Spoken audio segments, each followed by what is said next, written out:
Celebrity Track, and of course Kwoli Alan Cruz is my name. Devotion of camera kwali bulungi nnyo okubanga ekintu kyonna tukwasaganya bulungi nnyo. Subscribing mwansa oteka kekigalu teka notification, and of course onako lwalero twaligise episode oba season 2 oba chilling with Remis, oba with the Precious Remis, oba with Mama Prince omubwat gutugenda okuba naye, and of course ensonga zetugenda okubanga tunyumya olunaku olwalero zigenda kukwatagana na muvubuka ajoininga amawulire oba oyina ekirooto ekyokufuuka star. Kirooto kyonna kyonna oyinza okuba oyagala kukola ku TV naye of course kwe tukola ne bino bye tukola nga naye weegombako kuba ne audience eyo okuba n'ekintu ng'abantu bakiraba. Oyinza okuba oyagala kufuuka YouTuber. Bintu bingi ntugenda okunyako ne Remy olunaku olwalero. Tumuyina ku ntebe ali very smart muka light green, akubye ka top ka white waggulu awo, wivuze zino zennyini oba zali ze yatugamba mbu azijjira ddala. Omwana agiwuubye tanyi kuba mu maaso kale naye nga bwe tubetandise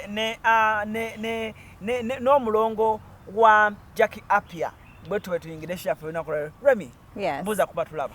Hi guys, how are you doing? Muri mutie yo mwebale kubera nga temwagira Alan Cruz. Yes, ko mikutu mingi kubanga ye ekintu kya YouTube akigalidde ddala tenga ne ku TV za mwe abako. Gamba tukigadde kuba naawe okigadde gyoli. Kati mbadde mpanda gwe enango ojja kumpanda. Okay.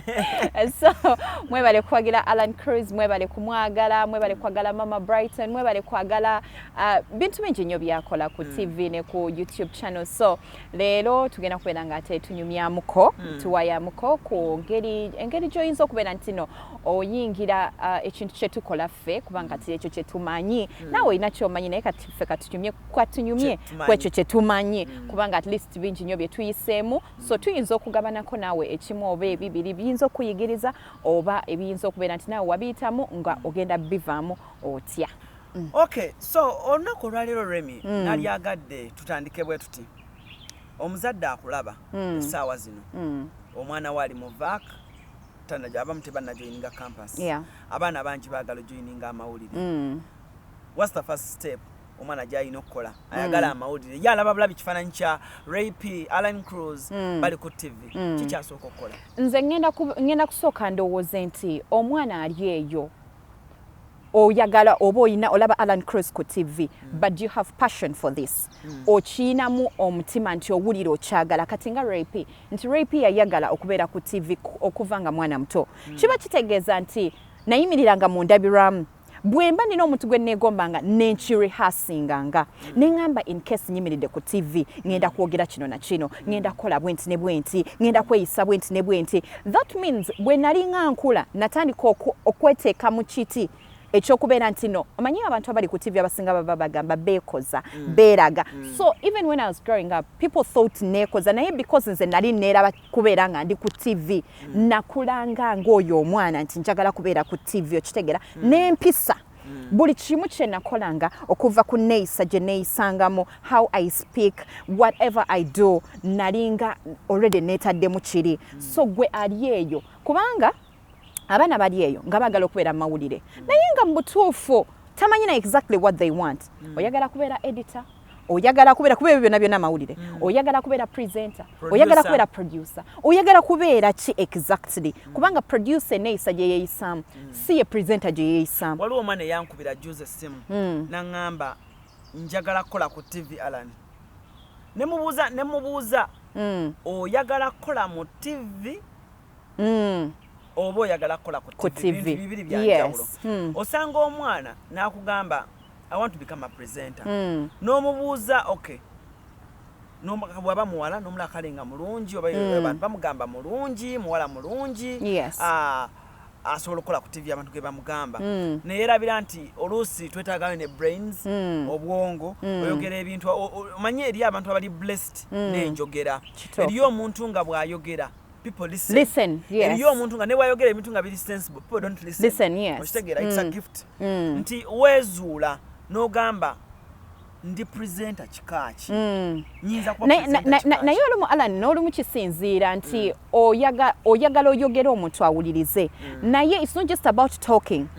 Omuntu okuviira ddala ku posture yo, engeri gy'okozesaamu omubiri gwo, engeri gy'okozesaamu emikono gyo, engeri buli kimu kyogera kibeera kitegeeza nti Cruz osobola okujja n'oyogera eri audience buli omu ng'ali awo ng'atunudde ng'alinda ogenda ddi Precious najja nayimirira but because when I am speaking olabira ddala everything is speaking nti okuviira ddala ku maaso ku mikono ku magulu buli kimu kyogera the smiling I am communicating with you kati omuntu agenda kujja tulabye ba presenters bangi naye nga they've not made it nga she's simply a presenter or he is simply a presenter naye nga abantu tebamwana attention buli omu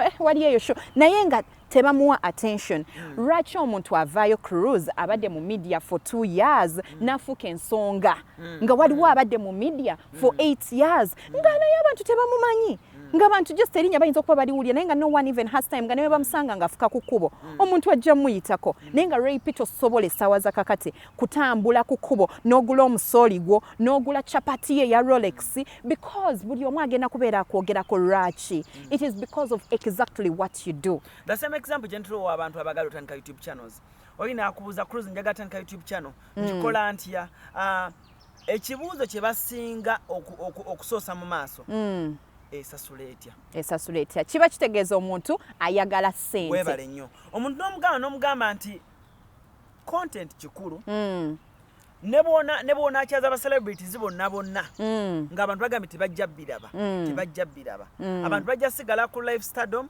abantu basigale ku celebrity track because they believe yajjayo kye baagala kyempisa okwezuula nti weezuula in my presentation what's my uniqueness okitegeera nti Cruz ayinza okuba waba alina Remy engeri gye ba presentingamu oba engeri gye ba deliveringamu issues Cruz ayinza okuba ali a little bit funny ateekawo lines ezinyuma like omuntu n'aba interview nga emunyumira aseka then oli n'azuula nti Remy she's beautiful. I like the way she articulates the words. Engeri gyayogeramu ebigambo. I like the way she dresses. Eriyo obuntu obwo obutono abaana bwe batakola ki bwe batatunuulira naye ng'ate bwandibadde bukulu nnyo gwe n'omala ku street ebbanga oga kale nze nasoma oyo musinga naye yali ku TV but you've not taken time okumanya nti ndi muntu kikaaki ate Cruz nga bw'okire sente buli akubuuza ayagala kugulawo YouTube asooka kubuuza basasula sente meka it is the same thing ne ku ma TV ag'enjawulo nti omuntu ayagala kugenda ku TV naye ayagala kumanya Precious bamusasula sente meka soka wooba onookola TV mukwano ekisookera ddala TV bugumiikiriza TV is patience because tomanyi oba kubanga omanyi one thing I know in media ddala ng'oli ku TV nga toli mu TV wabula ng'oli ku TV people either like you or they hate you ku TV tolina kubeera awo wakati TV choosingako kimu tunulira Bad Black nti ye positioninga mu kifo nti ye bwatyo bwali kiba kitegeeza waliyo abamwagala batonga Bad Black teyeerya ntama Bad Black bw'aba ayogedde ekintu aba akyogedde takizzaayo ne wabeerawo omuntu nga bw'olaba Farida Nakazibwe nti Farida Nakazibwe abantu bamwagadde simply because ye bwatyo bwali naafuna favor engeri gy'akolamu ebintu bye engeri so you are either liked so much or you are hated so much so oyina okuyimirira bwoti wakati oyina okuyimirira ku ebyo ebibiri ekyo eri ensonga nga sinagivako eya ssente patience is very key mbadde mu media nali ku record nga nsanga n'abantu mikwano gyange nga bagamba Ray kuba nali ku record for like 2 years ne bagamba Ray lwaki tova ku record TV lwaki togenda n'ofuna ku ma TV amanene oli muwala mulungi oyogera bulungi okola bulungi naye nze mutima gwange nga mmanyi olunaku olwo lujja kukya bwemba ddala ndi wakubeera ku TV esingako record TV olunaku olwo lujja kukya wabula sikubamuka wabula nakola kintu kimu kubeera nti nno I make myself better on a daily. Ntinga abanda baku record TV nali sikola bukozi fa because abantu bagamba mbu kangambe let me say mbu oli ku record TV tebagiraba mukwano ekyo saakina nze nali manyi banda agamba nti bagiraba mubikeko exactly bamubike oba news zo zifulume olabe nti tebagiraba so you don't come out and be like eno TV tebagiraba buli omu atandika mpola TV gyogamba tebagiraba that is what you think watch your family members watch your friends watch so let your friends speak good exactly let those people who watch speak good about you nti omuntu wanaaba kusanza agamba bannange lwakuba mwana yo kale tebamumanyi naye akola bulungi lwakuba bannange kiba kitegeeza bw'oligenda ku TV ennene oba esingako gy'obaddeko kiba kitegeeza they will welcome you automatically reason being already already gye wasookera oba already gye bazze bakulaba obadde okola buki bulungi. I always give an example ne ngamba nti olaba waliwo omwami ono bamuyita Kabaata. Kabaata yalinga ku Top TV nga program ye gye balabako. Kituufu. Okitegeera. So it doesn't matter wawooli. Exactly. Okitegeera. Wonna TV gy'okolera gwe fuba kulaba ngo deliveringa. Okitegeera. Kubanga I would love to give an example. Okay, abalaba omupiira. But let me refer to kubalaba omupiira. Nti omwana abeera mu katiimu akatono n'amala tiimu nga Manchester United oba Arsenal negera nemujja mu katiimu akatono akali eri wansi mukakafuufu okitegeera. That means oyo alina exclusivity gy'alina gy'asobola okwongera ku tiimu okitegeera. Nyongera ne ngamba abaana bw'oba oyagala obeera pulezidenti owakabi munnamawulire owakabi gezaako nnyo okwezuula ekyenjawulo. Kituufu. Find that unique character in you. Nti bw'otunuulira aba presenters abaliko saa zino beegomba ba Florence Nampijja, ba Diana, the Remis, the Gabbies, the Zahara Totos, the Natalias, abawala abato our generation eriko. Okitegeera bonna beegomba nti omutunuulira ng'alina ekyenjawulo. Either azannya movie n'akwata ku bawagizi ba movies n'abagatta ku kino kyakola ne bamwongera nti Remy bw'oba olina YouTube channel yo ng'okola ekyenjawulo obagattako n'obagatta ku live wire nti Remy bw'abanga ayogera ekimuli ku bwongo people realize it, hey, this chick is like this and this and this. Remy wamuzanyi wa film this omuntu wala live wire akulaba according ku biki byazza kulaba okola. If someone is watching me on TV ajaga Mama Brighton mbwakitegeeza baba akola ku TV nga akola na bulungi nawo eri amanyi because of Mama Brighton then namanya later nti nkola ne ku TV. So that's what I'm calling like.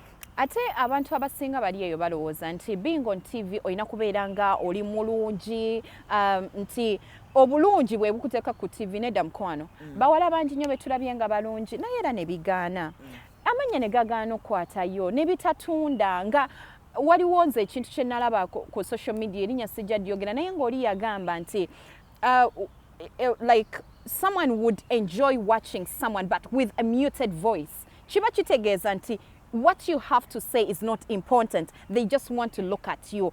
Rachi, why do you want to stand on screen but people just look at you? Nga bakutunira butunzi naye nga tebagala kuwulira kikuvaamu. Kiba kirungi nnyo nze essaawa za kakati oba waliyo presenter omu nga buli wabeera nti Cruise yakyaziza gundi buli omu ajja kudduka mbiro nga ayagala kuwulira omuntu oyo yayogedde ki leero gundi yayogedde ki naye waliwo g'ogenda okukyaza Cruise abantu baleme kudduka nga bagamba oyo talina kyagenda tugamba oyo talina but because buli omu engeri what you have to give to the society, to your audience really matters. Ate n'ekyokubiri is confidence. Abaana abasinga bagala okukola ku TV but they lack confidence. Confidence is when they are going to tell you you're very ugly and you believe you are beautiful. When they tell you you are doing bad but inside you because you love what you do, because you believe what you are doing is right, you stand on your word. Ogambe nti nze kino kyemmanyi kyekituufu.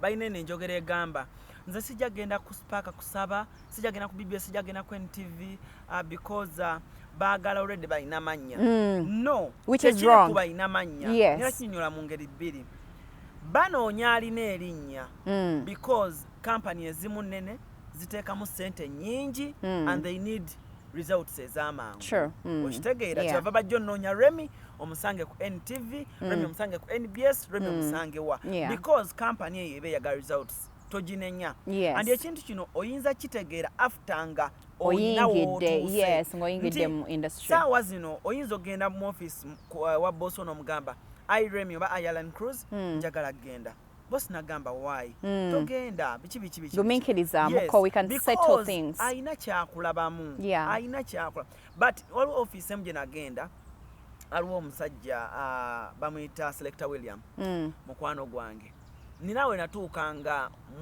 musaba lumu omulimu but ena statement gye yaŋŋamba sagitegeera ku olwo ninagitegeera ebiseera ebyayita yaŋŋamba Alan siganye kuwa mulimu ku radio naye obuzibu bw'abaana abapya omuteekamu obudde bungi n'omuyigiriza omwaka gumu n'atuuka ky'oyagala aba atandise okuwa results nga mutandise omujjamu ebibala nagamba nti ngenda abamu agenda bugenzi nga tayogedde which is true. So nammwe abato abajja togamba omuntu abafuna opportunity abasookawo be bakuwonoonera kyova laba TV ennene ejja kugamba saagala kuyigiriza nkukooye njagala already okitegeera nti bayigiriza bakooye after putting in too much effort mu baana omwana nakera ku majja nagamba ngenze nabinza ojja kwesanga nga abaana bangi abalungi abalina ebitone ebirungi tebakola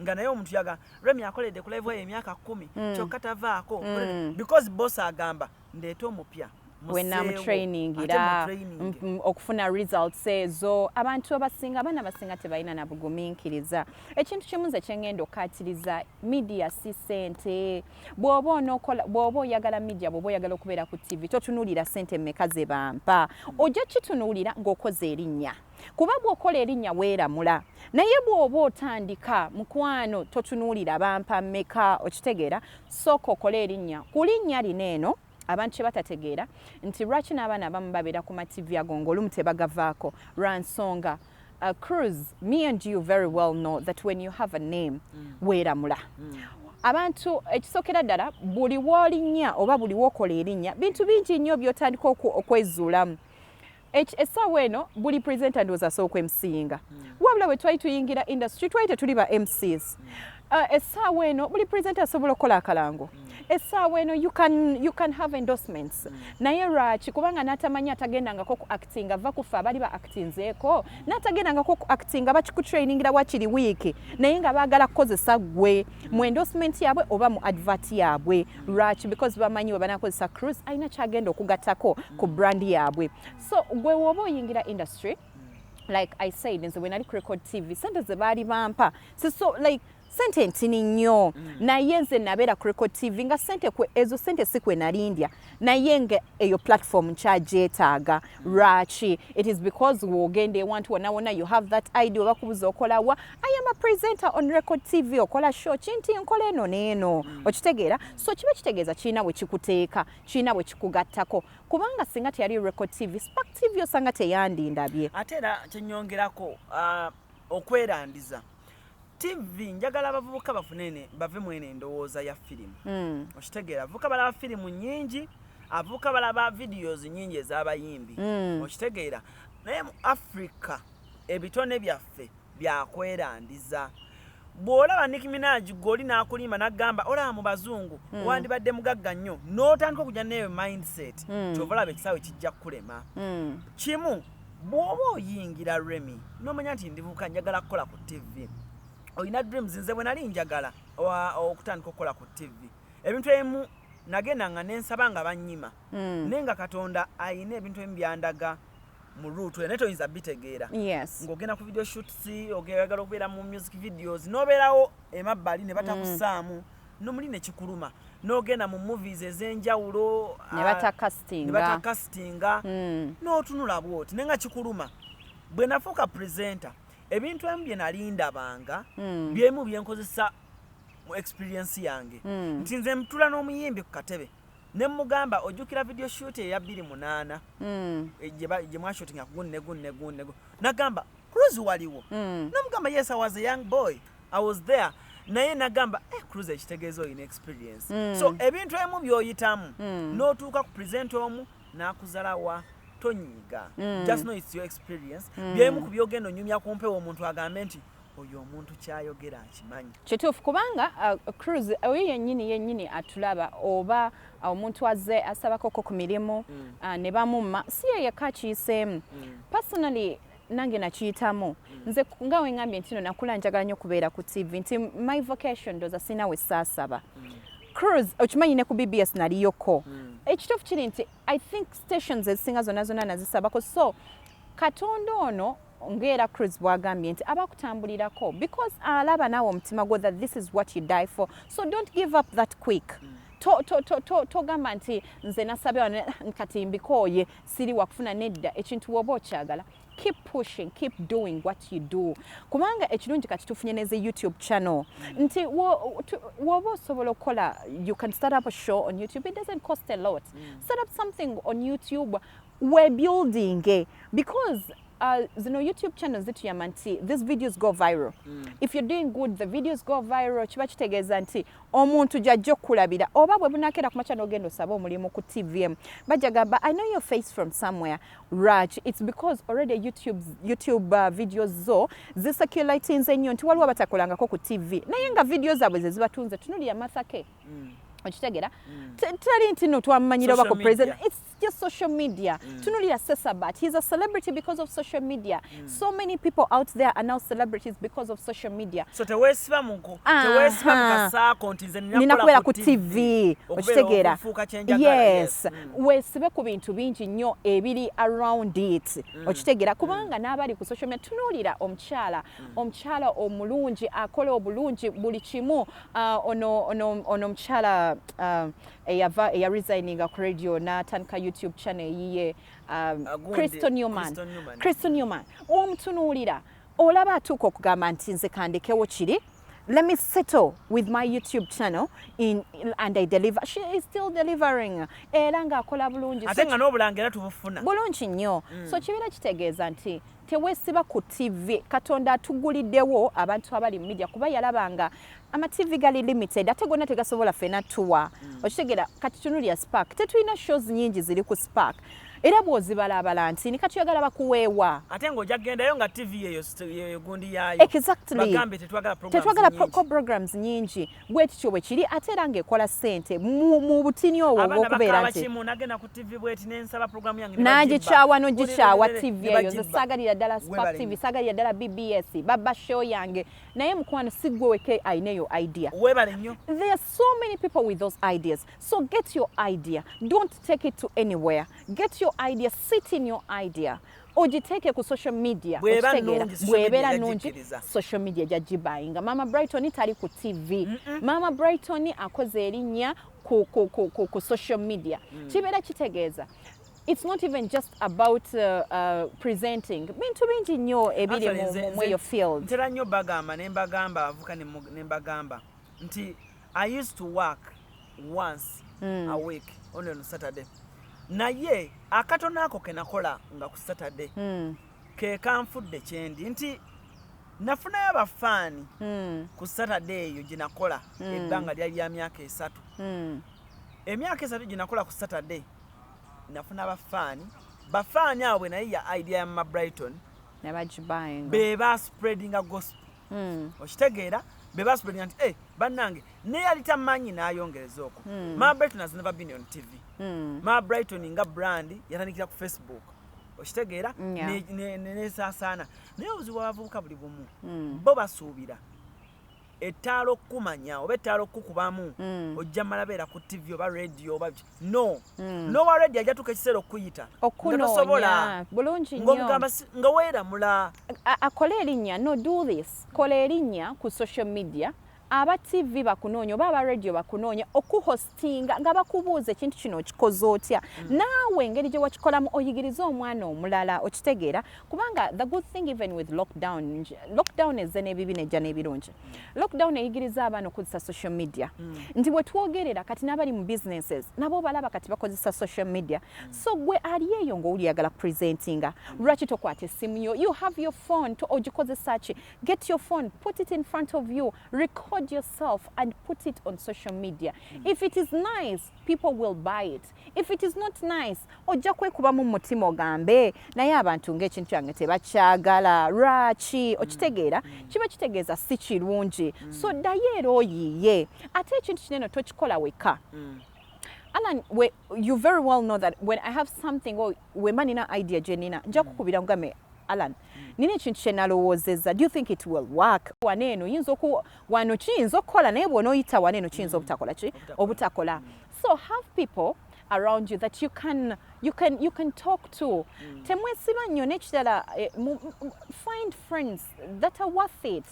Okitegeera temwesiba nnyo mu mikwano. Nyinza kwogerako bwe nti Remy wali osanzeeko omuvubuka nga ye Eva banne bakola ekintu yaga Remy yakoze eki? Yakoze YouTube. Tebijja singa bya Alan Cruz. Oyo yakopye gundi. Obwongo bugwo busigala awo ono asigala agenda mu maaso. Abavubuka okweyagaliza kintu kikulu nnyo. Instead of okusalawo ebyantu bya munno genda omugambe nti tusobola okugattako kino obwongo obungi obwongo emitwe ebiri gisinga omutwe ogumu okitegeera nti nze bwe mmanya nti nina idea erunninga bweti ne bweti nga ngirozaako nga Alan nkubira divorce kyali wange ne mugaa divorce idea ne runninga bweti ne bweti nangamba omanyi ati bw'ogikola bwoti ne bwoti ogenda tomera kino eno kye tukola bwe tuti naga kati kye wandikoze tukole bwetu ne mukubaganya ebirowoozo ne mu bring out results nga ziri ki nga nnungi but nodda ku social media omuntu n'agamba waliwo yangambye of recent napostinze ekifaananyi nga ndi mu dress nga ndi mu character ya Brighton then some guy najja nangamba nino naawe oba oli kuladdi and I was like nemukirikinga ku gundi ya profile ye nendabira ddala nga like yakyahasolinga era Cruz ebiseera ebisinga abantu baneno abatuwa negative comments oba abatuwa abakusiga enziro bw'ogenda n'obakeberako ng'ayinza n'okuba tasobola ku affordinga katunda ka 5 kukanywera ku kindaazi eky'ebitaano kiba kitegeeza lw'ennusu 10 olunaku kubanga okwaffordinga ennusu 10 ng'osobola okwegulira katunda ka 5 n'ekindaazi kya 5 it's also quite a lot abo boolaba baba bakyali ewa abazadde baabwe ng'omuzadde waba taguze emmere tajja kulya okitegeera ye kyasobola okukola is bamutumya ebisiika n'afiisaako balance wa 5 n'agula data n'amuteekako ajje asse wansi Alan Cruz azimbidde ekintu kye emyaka gy'atamanyi okitegeera so I one thing I'm going to tell people out there who are watching is when you get to limelight don't take the negative comments very personal no don't however look at the criticisms ebimu biyinza okuba bituufu nga they're going to make you better nze bantu bangi nnyo ku social media abasinga ekikulu rape naye weekoza nnyo ekikulu rape naawe kino banvuma ebintu bingi naye oyo akugamba nti no weekoza nnyo sooka otuule wansi omutunuulire olabe ye mu buteekoza bwe ayina ki nze mu kwekoza kwange I am who I am era ne TV osanga yantwala because of okwekoza kwange andaba ayinza okuba ndaba because of okwekoza kwange gwe koyita okwekoza nze gwe siita kwekoza because this is me from when I was a child I have spoken like this I have acted like this it is me nti newotula n'abaana be nasoma nabo from when I was in primary bagamba rape bwatyo okitegeera so it's not something that I'm putting in myself or banting building iramu kati orokuba nfuse celebrity no for the people who know me I am like this kakati sigena kuda ku social media ntandika okuprovinga gwe ataina kyogenda kungatako ataina wabula gwe n'okubaawooko okubeera nti you're going to come and put a negative comment it's kinda kuwojja ku YouTube yange kigenda kunsasuza kuba oba olabye so you keep coming to view me nze nsasure gwe nga bw'ocriticinga wabula gwa criticinga toyina kyogambye nti naye omwana ono wakirika muyigeko kino okitegeera naye omwana ono wakirika mukoppeko kano oba kubanga tokopa kyonna don't exactly be Alan Cruz pick a leaf from what Alan Cruz does okwate ekyo yongeremu kituufu byonna babikolakola dda okitegeera olaba n'emmotoka just bazimodifyinga nti tubadde ne rawumu n'ofuna rawumu empya wiishi nejjanga mpya so they simply modify so get what someone is doing bulungi nnyo zonna zeena so just get what someone is doing kipikingemu ekintu kimu okipolishinge omanye nti nze kankiyisize mweno ango lwansonga mbadde sinnalaba wakiyisiza mweno angle however much it's all the same naye ate bwe nakikola bwenti ne watunuulira shows zonna eziri ku ma TV we are literally all doing the same things amawulire feegeegamu entertainment shows zezimu ensengeka n'abapresenters be bakyuka okitegeera kubanga field etulimu yeemu abantu Cruz bosanga okuinterviewinga be bamu bensanga sina bange bengenda kuforminga Remy bwa interviewinga Gabi Cruz na interviewinga Gabi interview ya Remy bwefuna akakadde views eyange nefuna emitwalo 2 kitegeeza Remy engeri gye interviewinzeemu Gabi yabadde enyuma nnyo nga yanjawulo. Yes. Cruise engeri gye interviewinzeemu Gabi yabadde ebulamu. Okitegeera. So yenjawulo nti abavuga gye batafuna. Secondly, ezo comments embi ez'oku social media Remy kampulye. Nowadays people open ba competitor bo bagula fake accounts. Yeah. Oli nakuvumira mu fake account naye nga competitor wo. So toba wanga nnyo matu. Okitegeera. Nziwala omusajja omukulu eyavuma ku social media. Wanenga nebuuza omusajja oba omusajja ono anjagaza ki ng'avanye ku Facebook. Ngeno munoonyereza nga muzeeyi yeekweka mu account ye ne mulekayo. Nga muzeeyi bw'aneetereza ajja kuvaayo. Bwe yamala okwetereza najja naŋŋamba mutabani. Sonyiwa naye nina mutabani wange. Ayagala okuzanya ebyo ebintu naye kati tukoze tutya nsonyiwa busonyiyi. Just bulijjo mbiraba nga mmanyi oba olimu emize emirala biki naye nso. And I was like, kale, you see. Okitegeera. Those are the people we live in. A few people will understand your dream. Exactly. Omuntu bw'omugamba nti nja kubeera ku live eyo lumu. Gwe nga bw'ofaanana bw'otyo. Nga bw'ofaanana bw'otyo. It's better. Nze ngamba nnyo abantu. Kola ebintu byo mu silence. Leka abantu babirabe bulabi. Bulungi nnyo. Like n'ekintu ekirala abazadde, like if there is any parent out here who is watching and you see something in your child, abaana bonna balina okugenda ku ssomero. That is number one. Bw'oba olina obusobozi make sure omwana wasoma. Naye ate ekitone nakyo kikulu nnyo kubanga Cruise, like I usually say, nze sasoma mawulire. It is something that just ekyandimu kiba kitegeeza kitone kubanga kakubeera oku actinga. Si bangi abantu abagenza okusoma mbuno agenza okusoma ku actinga. Ekyo kitone naye saaza kati wetwogerera abaana beevuga mu acting, abaana bakoze ssente mu acting. Okitegeera abaana bakoze amanya mu acting nga teba presentingangako. So not everything kyogenda kikola mu presenting. So a parent who is watching, if you find a talent in your child nokimulabamu, kyenyinza okugamba is groom it. Kikuze. Tomanya kyekigenda okukulabirira gwe maama oba omuzadde atulaba. Nti nze ekintu kimu kye neebazako omuzadde wange is everything ye ng'akindabamu kubanga nze nafunako emirimu nenfuna naye nga neojja n'omugamba nafunye omulimu nga kale gwa office. Okitegeera. She would be of course happy. Naye ye nga ye when I was growing up yandaba ng'alaba I'm supposed to be on TV. So when nafuna ku Record TV, she was very excited. Like she was very happy nti ku mirimu gye najja mugamba nfunye omulimu gwe nafuna ku Record guyina engeri gye namutunuliramu we bati mu maaso ge nga ndaba essanyu ly'omuzadde. Kati ekiroto ky'omwana we ng'alaba ekintu omwana we kye yayagala ng'akula kati akituuseeko. Kati essaaza kakati ne wendi ku Spark mama wange tamanyiranga nti kati ndi cerebu, like I'm a normal person. Mama wange ye n'oba mugenzeewa because at the moment it is very hard okuyita ewantu nga tebakumanyi. Naye mama wange ye tajja kukoma kwanjula. Buli we munaatuuka ono muwala wange akola ku Spark ogiraba akola live wire omulaba Rachi. It's because actually excited. So any parent would be excited ng'alaba ekiroto ky'omwana we ekintu kye yamulabamu ng'alaba kikoze ki kifuuse ekyo kye yali ayagala. Ekyokubiri nze nayerowoozezza nti when you work on TV oyagala okubeera owakabe. Respect eri bazadde bo kintu kikulu nnyo.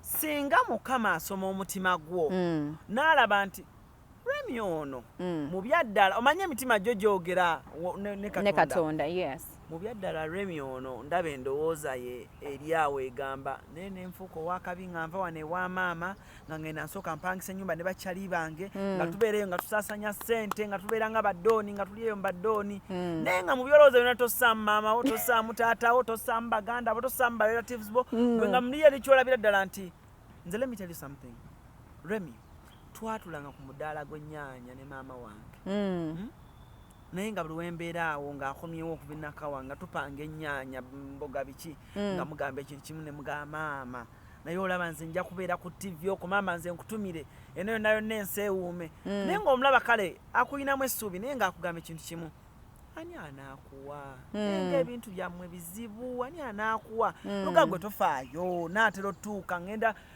Mukama asoma omutima.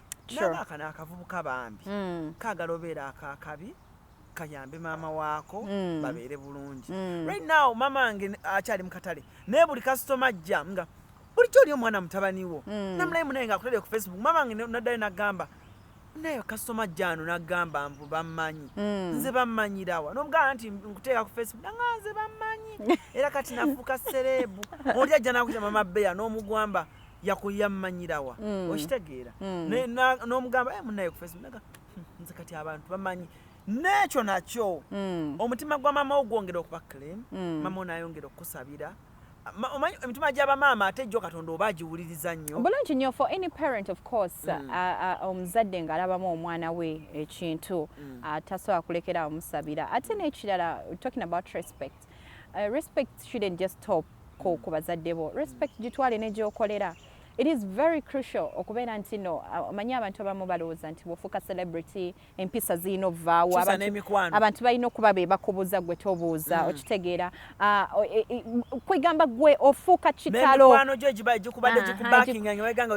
bonna obasenda eri ebbali okitegeera so ekyo ekintu nakyo si kituufu so for the celebrities out there who are watching us right now mu butuufu gwe ng'obadde okola ekyo ekintu kirina engeri gye kikussaamu wansi nti yes ojja sigala kuba abafans bo tebakutuukako so they don't really know who you are but the few people that get to you be bagenda okuspreading ekintu kino bagambe nno oyo mumulaba ku TV naye talinamu yadde akayisa akatini bwe kati ne w'omusanga tasobola yadde okunyiga atasobola yadde okubuuza omuntu ne waakubuuza amanyi bano bafans because they love us so omuntu agenda kutuukako nga buli agana kutomera butomezi they want to hug you they want to touch you and feel if you're real because tuli naffe tuli bantu nga mmwe however omuntu ye just because akulaba takusembererangako byokola bimunyumira so when they get to you they get so excited tegaba maalo naffe tulinako abantu betwagala nga mutuufu bo banene naffe nga tumala gabatuukako naye okubeera omukakamu mweno industry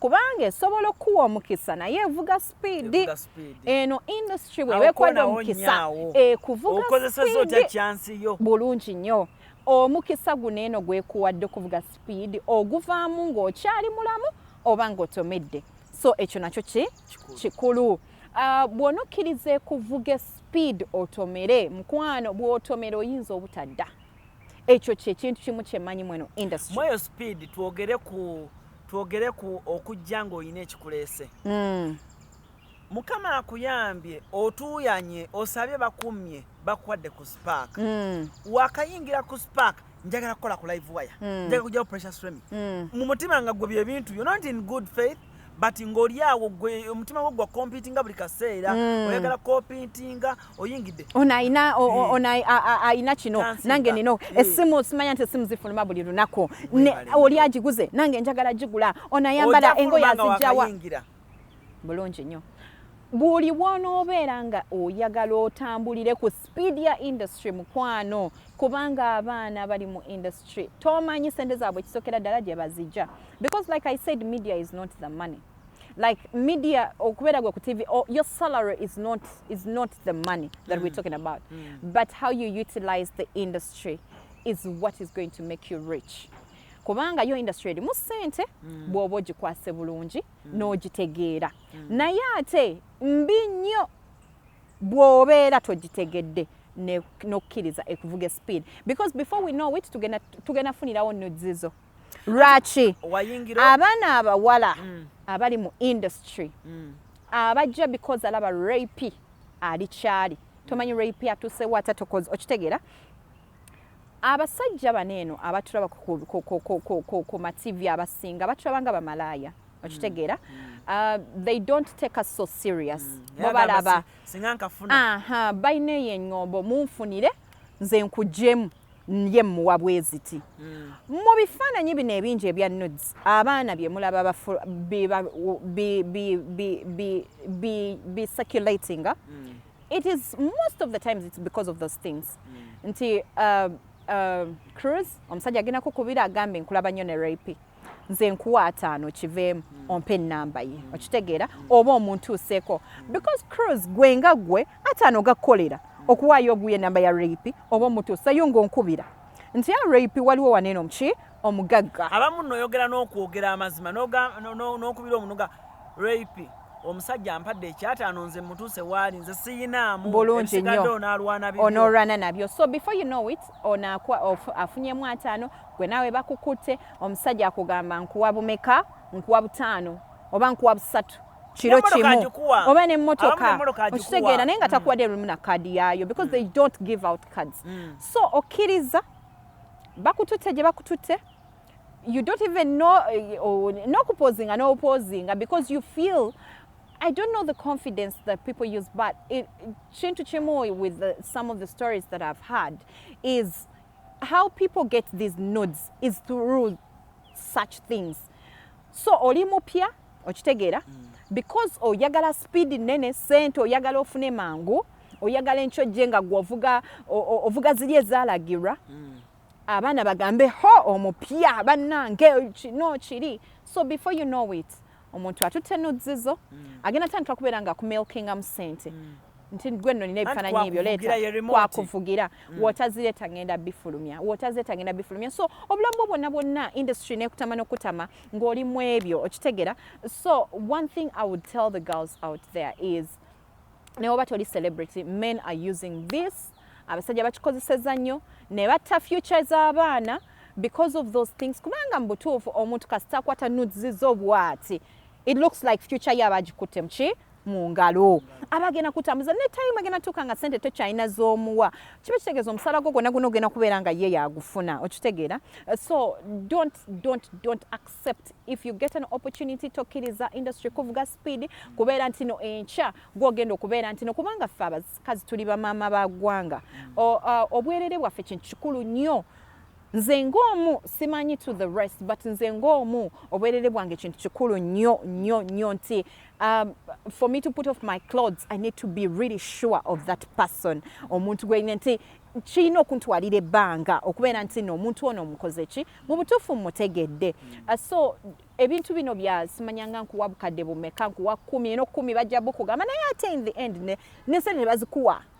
Okay, Remi, as we are winding up this show in 10 minutes njagala tumalize n'ekintu ekyo ganti kiri kusinadala kusaidia abawala balowooza nnyo nti okufuna emirimu gino olina okuba nga otambudde okutambula omanyi kyentegeeza okutambulira omuntu nga banaagamba nti balina enjogera nti oyo Remi alina akati alina omusawo amukolera oyo agenda mu basawo nti olina okuba nga olina by'okozesa emabega eyo gufuna ekintu ekyo nange nkiwulidde nnyo however nze ng'omu I'm a person who really minds my business and nyinza obutakikuba gwanga nyinza obutakikuba abantu naye omutima gwange I am so godly so I don't want to believe that it is there or it is what is happening however it happens abaana bakola ki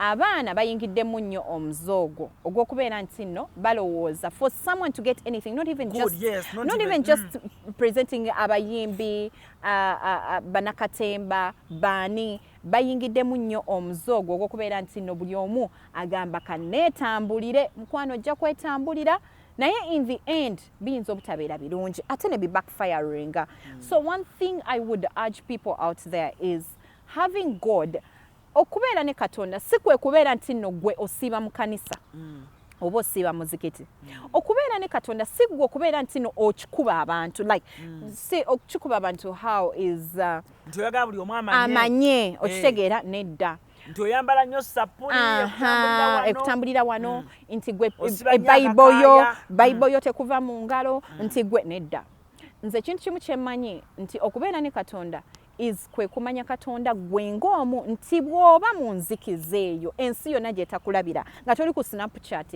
nga toyina simu nga toyina wa muntu akukwata how do you communicate to God omutima gwo n'engeri gy'oyogeramu ne Katonda wo kyekintu ekikulu ennyo nze nyinza okubeera simanyi nnyo nti nnyena kujamba buulira enjiri oba mbasabire oba nkole ntya but how I talk to my God is very very important and it has really taken me far nti nze kizibu nnyo okwogera ne Katonda ekintu n'enkimugamba nga mbutuufu alaba omutima gwange because omutima gwo like Cruz said your heart is very key Katonda yo alaba mutima abasigade omanyi yagitukweka which is a good thing kubanga singa osanga yagitulaga singa abantu beeyisayisamudde ebiso so it is a good thing yagitukweka ye n'asigala nga yasobola okugiraba so Katonda asobola okubeera nti gwosinga okusaba ensi yonna ng'emanyi gwosinga okusaba naye ate nga gwosinga okuba obubi Rach, it's because Katonda tunywa omutima gwo n'agamba naye omuntu ono ne mukwasaako ku bukwasa yadde omukisa n'ayimira ku TV ya Spark TV oba n'addira rape mu bigere kubanga ffe tugenda kufiira ku live where time is going to come and we shall have to leave okitegera so that means waliwo abaana ate abalala bajja okukola ki abajja okujja nze sisobola na kukibalimba nti no nze ndi wakufiira ku live where nedda time is going to come and I will have to let go. Reason being, live wire bwogitunulira gyekino emyaka gye tulimu okitegera olina okubeera nga okyasobola naye kati ozadde abaana bawezze olina obuvunaanyizibwa obw'okubeera nti oli mu baana 24/7 ojja kubeera toli nnyo nnyo ku ground ate n'ekirala tukula like nobanga ekibozo kikoye okubeera ng'oleekaana ng'oyogerera oli oyogerera ono no time comes ekyo nga you either need a better show or you need something else. Yes, so that is what I can tell people is how you talk to your God. Sikati, sibikola, simirandira. It is how you communicate to your God and what you have. Nti bw'oba oyagaliza n'ogamba nze Cruise banaye bwe ndaba nga YouTube channel ye ekola bulungi musanyukirako naye ate gwe olaba YouTube ya Cruise ng'ekola bulungi n'onyiiga Katonda agamba naye kati ono ne mmala muwa mu butuufu tagenda kuyingira ssabo. Weebale nnyo kale ku Celebrity Track kwobadde Precious Remy, Allen Cruz and of course tubeera n'ekibozi bwe kityo bwe munaamukisiimye tujja kibawanga buli mwezi once mu mwezi nga tutula ne Remy bwetu ne tujja n'emiramu egy'enjawulo gye tusobola okuba nga tubayamba ng'avuka ne tunyumyamuko nga mulamwa guyamba muvubuka kwetereeza mu comments awo mwe tujja okujja bye tuba nga tunyumyako otherwise musubscribinge mwongereeko buli kimu Remy tweyanziza nnyo okola ku Celebrity Track neyanziza nnyo nange tuwabudde amina